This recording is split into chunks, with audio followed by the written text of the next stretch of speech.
Wow, it's a miracle. Guess what I'm going to do today?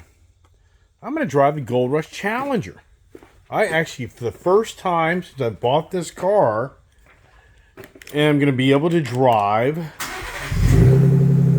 Challenger. I'm going to get the Bronco out of the garage. Yeah, so follow me along here as I drive the Gold Rush and give you my impressions. Yeah, you know what?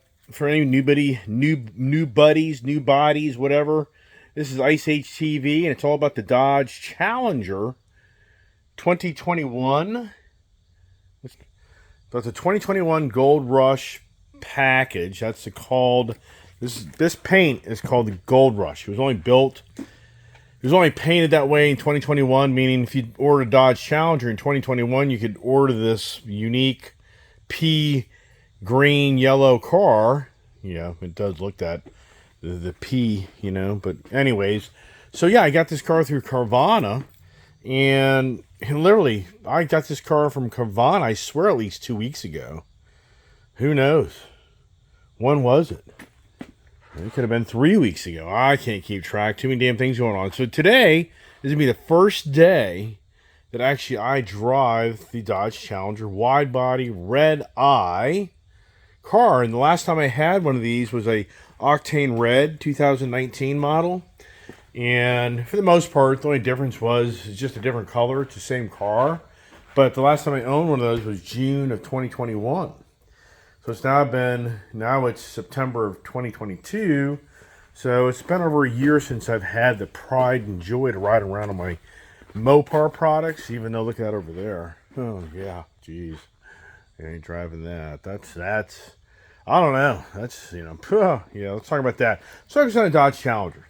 So here we go. Here's the exhaust note. Let's hear. The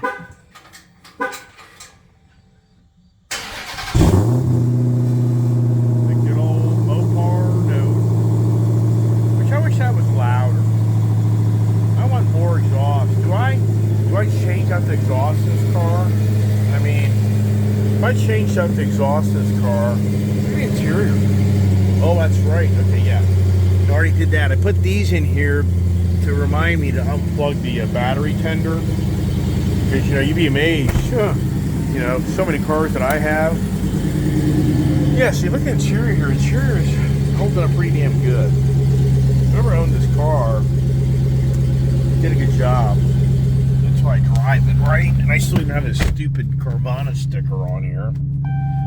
Alright, so we're going to take a little drive in this today. I'm just going to kind of share with you my impressions and thoughts, and that's what the goal is here, is to have some fun. So follow me along here. Well, there goes the Mustang. I just programmed my car. You know, I've done nothing to this vehicle. I mean, I've not driven it. It's just the scheduling. So listen to this Mustang. Mustang just has such a really raspy noise to it. Oh, nice. Kid's peeling out in the driveway. She's late to the horse. Only tells me she's in a haul butt.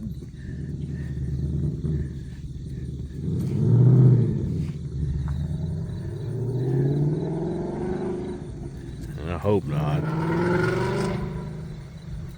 That's what it's all about, the exhaust. You heard earlier in the morning video, you know, that Challenger. Yeah, but who wants two Gold Rush Challenger? All sincereness, what's weird about this, had I not sold our Gold Rush Challenger, I'm not too sure I'd have been on the page of getting another Challenger. Yeah, probably been a page of getting a wide body Charger. Uh-oh. Yep, so here's the other electric vehicle. It sits in the driveway most of the time. My wife's petrified that she'll get stuck on the side of the road. It's not charged. I mean, I really like that car. I like that look of that car. I just think it looks really good. So, yeah, when I drive that, I should be driving it, but why am I not driving? It's because I have too many damn cars. I mean, what are you going to drive today? I mean, I say this all the time in my videos. If you had your choice today, what do you drive? The Mach-E, Ram 2500, Hellcat Charger Redeye. I mean, this is the Redeye. Yeah, this is the Bronco, the Ranger, the Raptor, the GT500. What do you drive? The Harley Davidson? All right, Finally, Jesus Christ, man. You just have no idea. To get the hell out of my property and go to work, it's a pain in the ass. Especially riding around different cars. I mean, drive around different cars when people don't know if you're working out of them and stuff. Jesus Christ. Change things over, do this, do that. Yeah.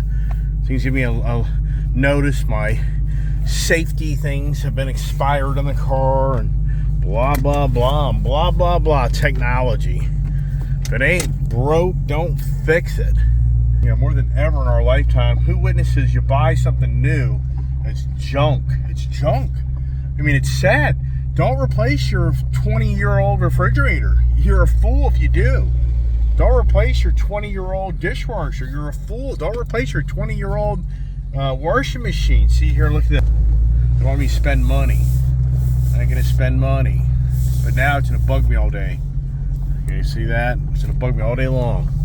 Grab baloney.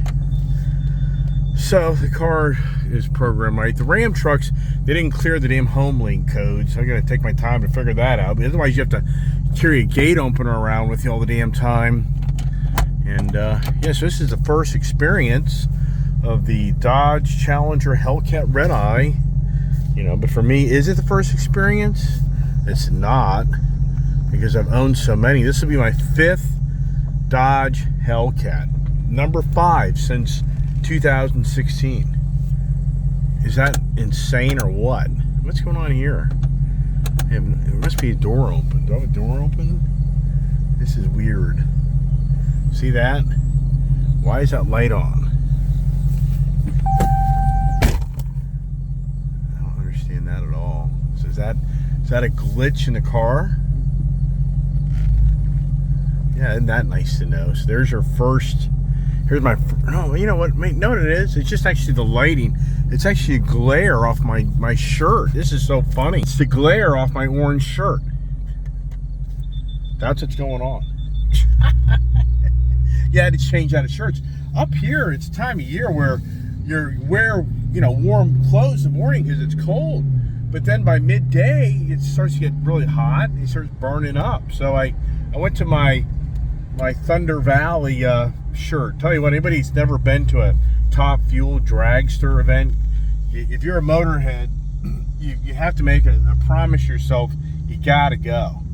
That was the most fun weekend I've had. You know, I've always talked about when I get up in the morning, my passion is fishing, nope. Hunting, nope. Golfing, nope.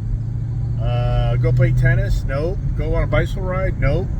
My passion is getting in my car or getting on my motorcycle or getting in my truck and driving around. And so, you know, I'm a true ice head, motorhead.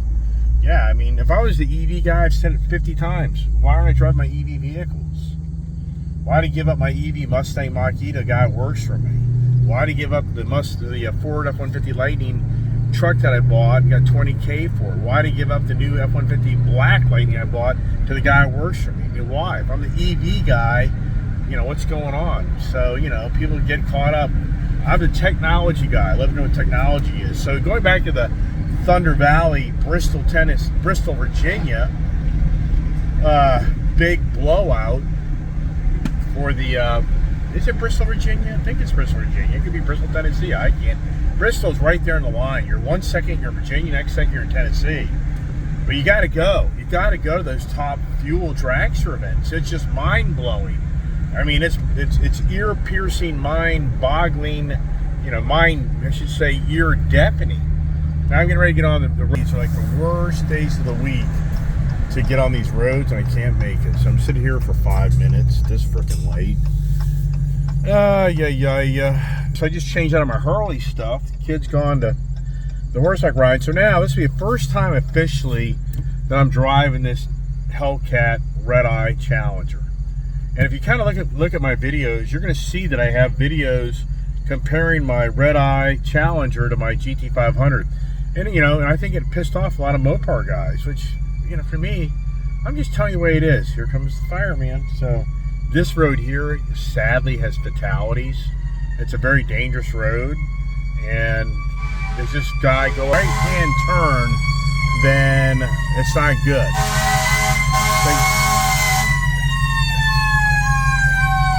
Yeah, who wants to listen to that, right? Nobody. Yeah, so anyways, so I've done videos, and the Challenger, to me, this is what irritates people in the Mopar community. The GT500 Mustang, it just has that, resonates that track ready race type of car. The Challenger, it's a beautiful car. I mean, I love the vehicle. If I don't have the vehicle, why do I buy another one? It's more of that refined touring car that, you know, goes down the road just smooth as pie, and it just feels really comfortable, really nice. And the factory exhaust does nothing for you. Factory exhaust sucks. The Ford Mustang product kills Dodge over the exhaust options, where you can change the different levels of exhaust. Why Dodge? Whoa, this guy here. So I mean, this guy here just ran through the intersection, didn't give a baloney. And if I wasn't paying attention, I would have put this car in the front T-bone crash right now. Is that a message to me on my Challenger? Challenger saying, hey buddy, don't you be talking bad about me. I'm not talking bad about you. I'm just telling people the facts. They're shopping around for cars, and you get the experience. You know, most people will never have this opportunity. That's what kind of, you know, irks me when I make videos, is people kind of will sometimes like kind of go after me. And it's like, but you don't understand. Most people will never have the opportunity to own a Dodge Challenger Hellcat. It's too much money. It's stupid money. Most people never ever have the opportunity to own a GT500. And now with them being, you know, quit production, the values and the prices are going to get more stupid. Most people won't be able to drive a C8 Corvette. So, you know, what's kind of befuddles me in my YouTube channel is I make videos to share information to others of what I feel is the reality of the vehicle. But yet then I hear other people like, oh man, you're just a Mopar, you're just a Ford lover. Really? I'm a Ford lover? How many cars and manufacturers and products have I had? So no, I'm trying to resonate back to other people that are in the market for a car. And I'm going to tell you right now, if I have to choose the GT500 or the Hellcat, the GT500 is the car that stays. And that's what I did to a degree. And let me make sure I clarify that. I did sell my GT500 along with my Hellcat Redeye back in 2021 when the pandemic wouldn't stop. The pandemic destroyed me. You have no idea. People don't see that now. I have a guy last night on my YouTube channel go, oh, 130K for the Heritage, you know, burning money, man. You know, it's kind of like, you don't know who I am. You make these comments, you don't know who I am. That thing's financed to the hilt. I didn't pay for that thing. You know, for me, it's like, but that's how people operate. It's a perception. Yeah, the banks own all these cars. I don't own them. Yeah, if I get into financial hardships, these cars go bye-bye very quickly. And that's always my concern is, if I buy these expensive cars, can I get rid of them without getting caught with my pants down and having financial havoc? And here's another person, Boreas. It's a major interstate. It's a major road that goes from the northeast to the south, and it's like the byway type of road. And all these people, this is a Pennsylvania person, and they don't know the road. So since they don't know the road, they don't really drive it. They're unsure of what lies ahead. And I get all that. But this is in this road, if people do 40 miles an hour, then you have a guy up on you doing 70 miles an hour if you're doing 55 miles an hour or 50. So yeah, so back to, you know, for me, my YouTube channel is all about me sharing my excitement of what I have and own that hopefully radiates and resonates back to you as an individual that, hey, you know, I watch this guy's channel, and, you know, from what I hear from this guy on a consistent basis, the Ford GT500 is the more fun packaged car. It is. It is. But once again, this isn't a message that this Dodge Challenger Hellcat Redeye isn't a beautiful, awesome car. That's not the message. The message is, for me as an individual, which car radiates more of a high-performance vehicle out of the gate. I'm not talking about the guys that mod these Hellcats. I'm not talking about that. I'm talking about factory purchase. GT500, hands down, gives you that racetrack capability right out of the gate car. You can take the racetrack. This car here, if it had a louder exhaust on it, it had adjustable exhaust on it, if it had rev matching on it, I think that would change my opinion on this car. And that's another thing the GT500 has over this car. And that's why I go back to last summer, I crossed the bridge because my company was not making the revenues it made anymore because of the pandemic for 16 months of incredible hardships, you know, beyond believable. And I had to cross the bridge eventually, raise my hand and say, it's over. Forget it. It's over. It's okay. And I'm a believer in life that if it's meant to be, it'll come back and it'll be all right. I've been down hardships many times. So, yes. Did I go back last September and buy back my Challenger or buy another Redeye Challenger? No. Did I buy back my GT500? I did. Which even for me, like, I've never, ever bought back a car I've ever sold. Never. I've thought about it. I mean, just like that Ford F-250 Tremor truck. After I traded in on the F-150 Lightning, and I got home, and I got up the next morning, I was like, yeah, you know, is this really worth it? Is it really worth it? But here's the thought. 2 Ram 2500 diesel truck setups. Do I really need a third heavy-duty truck? I don't. Yeah, it really should be about less, not more. That's what I'm trying to do. Yeah. Do we accomplish that? I don't know. As I bring a Maverick up north, I got a Ranger down there too I could bring up north, but I'm not doing that. That's kind of a southern vehicle. When I go down there, I can use it. And it's my dad's favorite truck in all reality, so we'll kind of leave that at that. So back to the Hellcat Challenger Redeye. You know, beautiful car. You can just tell right now, if you're in the car with me, do you hear much? I mean, do you really hear much? And I can go to the pages.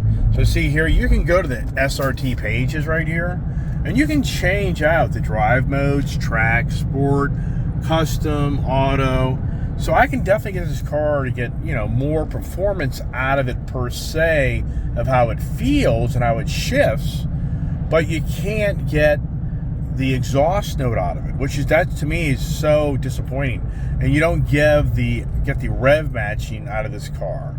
Now, rev matching is, you know, it's truly an addictive type of feeling where you're going down the road and you're going down the back roads, or you're on the highways and you nail it, or I should say more about the back roads where you're coming into corners and the car, you know, rev matches when it's downshifts.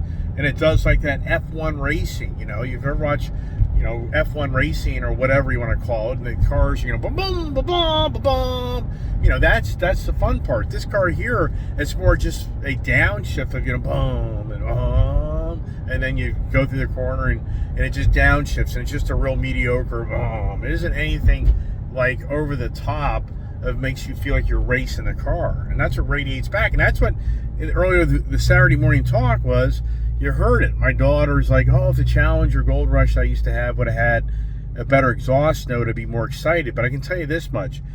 I had a GT350 that I just sold 2016 that did not have the rev matching technology in it. And my daughter drove that car. It had every bit of that Voodoo motor exhaust. Now hear this. So you can hear that. You know, it's respectable. It's nice. She didn't like the GT350. Why? Because it didn't have rev matching. So even though my daughter's not thinking that through, you know, I'll call it my daughter, right? You no good son of a gun father. So here's the thing. For my daughter, she's saying, Dad, the Challenger was boring because it didn't have a nice exhaust on it. Yes, I agree with that. But you're forgetting that when you downshift the car, you're not going to get that Ford Mustang rev matching where the car goes ba-boom, ba-boom, you know, downshifts and revs up the motor. You're not going to get that. You have to do the toe heel capability racing to be able to do that, which that's your gas and your brake on you know, rev matching, or I should say your gas and clutching your car and braking to get that, you know, you rev up the RPMs to match the speed of the car when you go from 5th gear to 3rd gear. That's what that's all about. But Ford has figured that out on their own, or shouldn't say that. Nissan had it. Ford bought the patent from them to have that. So now we're up here in more of the open road area, and it's the typical Saturday. A lot of people on the road. It's really the day I dread to drive any cars, because there's everybody and their brother that's been home all week. Yeah, more than ever, people are remotely working from home, and what do they want to do on Saturday? They want to go disappear and go somewhere. So what do? They get on the road and they start driving around. You know, so up here, It's so weird. Florida's traffic on the weekends is nothing like the Northeast. What's that all about? You know, that's a great, and you know, for me, people watch my videos, it's general conversations of something I enjoy to do and own and have, and I kind of get sideways on other topics. That's just what my YouTube channel is. You know, it's not always just about the car. It turns into other conversations. And what really intrigues me more than ever in my lifetime, last night, if you look at my property, you know, it's for me as an individual, you could kind of laugh at me, and I would laugh with you, because if you look at the history of my property, you'd always see a lot of cars sitting around my property, to the point where at some points it's looked like a used car lot. And the house, you know, I have a nice house, I have a nice property, it's perfect for me. I'm not in the house. I'm not in the house. I'm always outside. I'm always on the road taking care of my business. I'm always in the barn doing projects. I'm always around the property doing projects. I'm always outside unless it's really nasty weather, or God forbid I'm sick, or you know, or I have to take care of something for some other reason. But I'm not in the house. You know, to me, a house is basically your bedroom and your kitchen and your living room den. Okay, that to me is your house. You know, because what do?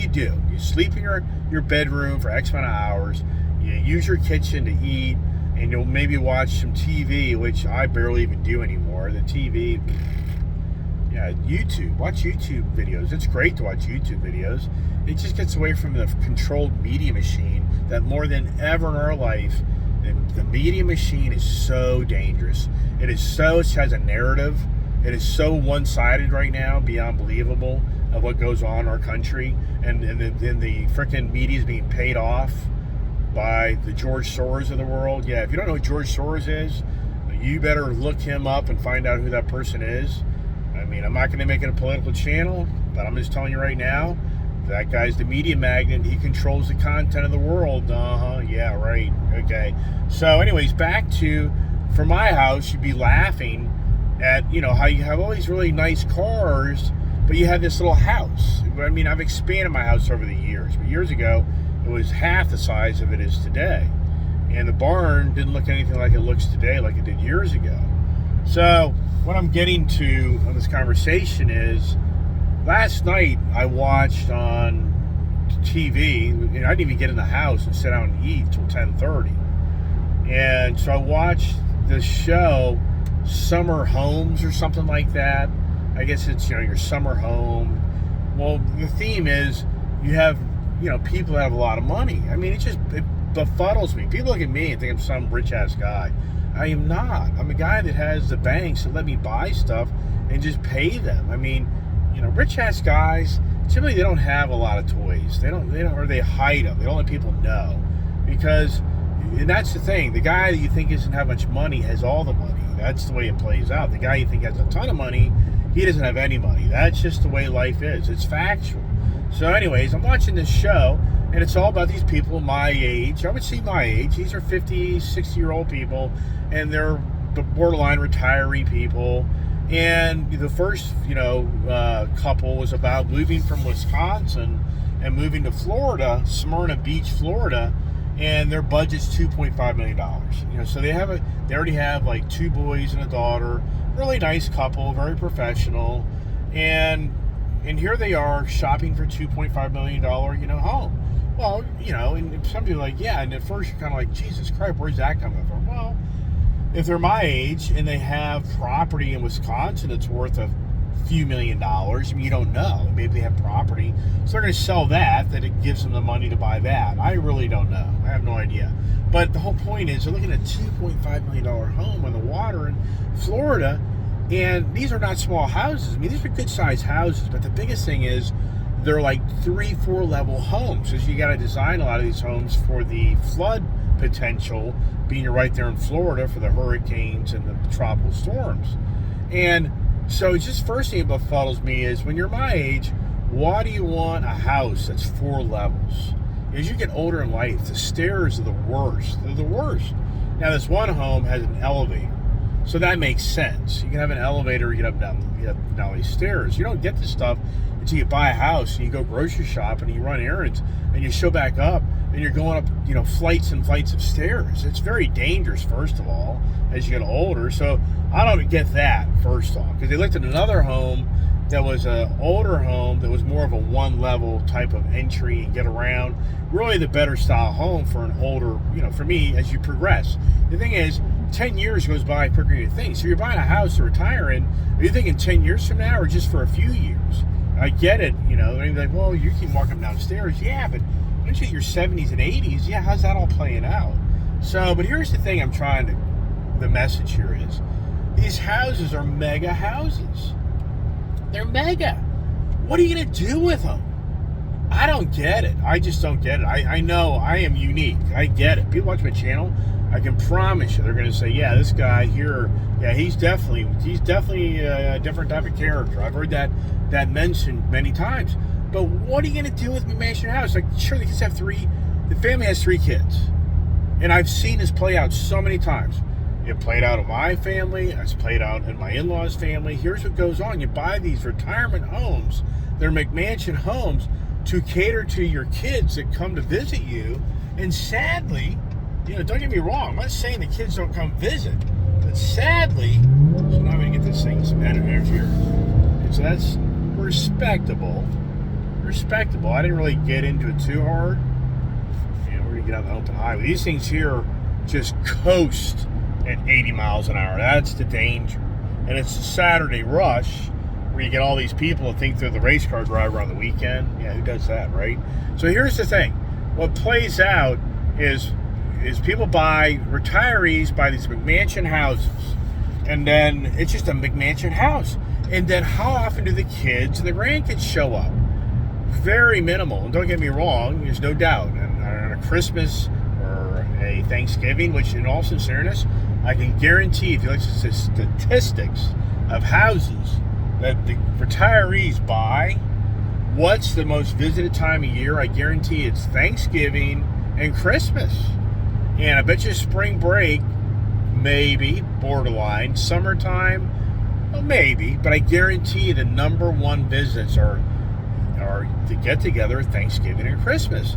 So you're probably at 2 to 3 times a year of people being at the residence and utilizing all that space. And even if, what people forget about is, if you have a son and daughter and they're married, well, it turns into, well, hey, Dad or Mom, we spent the Thanksgiving last year at your house. Well, this year I got to spend the Thanksgiving at the wife's house, parents' house. Everybody knows these stories. So I'm just trying to resonate back. These people buy these massive homes.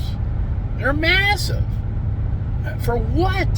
Why? For me, I'll be the guy that has the house that's, dinky, and I'd rather have all my toys around the house or something to do besides sit in the house all day. I just don't get that.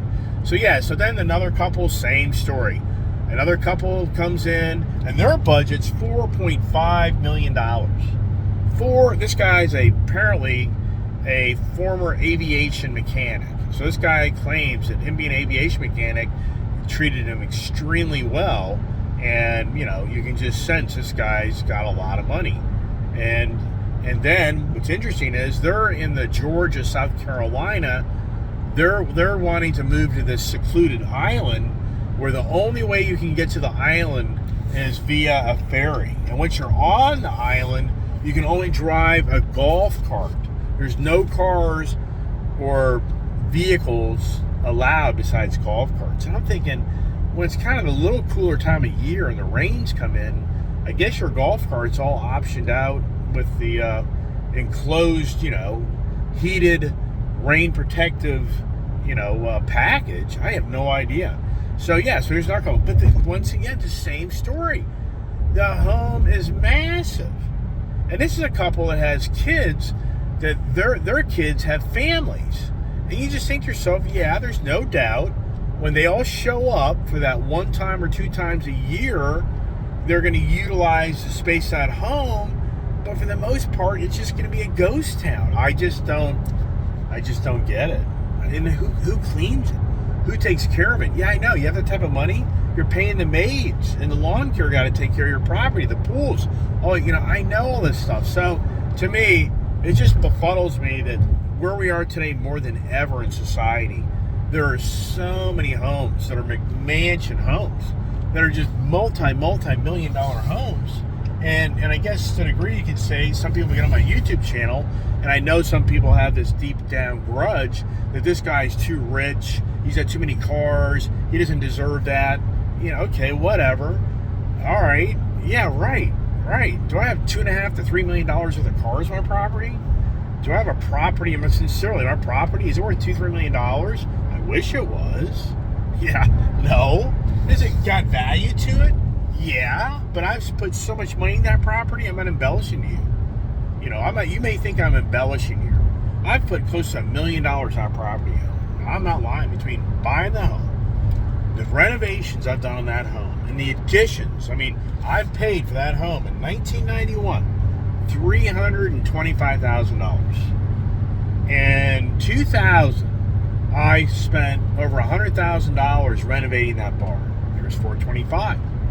In 2007-8, I spent another $80,000 putting a front room addition on the house, close to $100,000.